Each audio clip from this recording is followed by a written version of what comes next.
آخر الزماں حضرت محمد صلی اللہ علیہ وسلم کی عمر 28 برس تھی۔ یہ عام الفیل کا 23واں سال تھا اور فارس میں ہرمز کا بیٹا پرویز تخت نشین تھا۔ تب مکہ میں ایک ایسا واقعہ رونما ہوتا ہے جو عرب کی تاریخ کا ایک غیر معمولی واقعہ مانا جاتا ہے، یعنی مولا علی علیہ السلام کی کعبہ شریف میں ولادت باسعادت، جسے مورخین نے اپنی کتابوں میں متواتر طور پر ذکر کیا ہے۔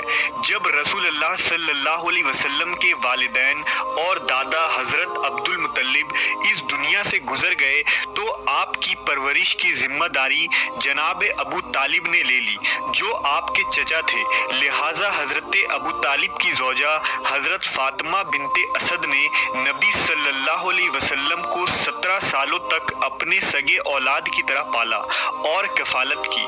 آپ نہایت ہی نیک سیرت اور با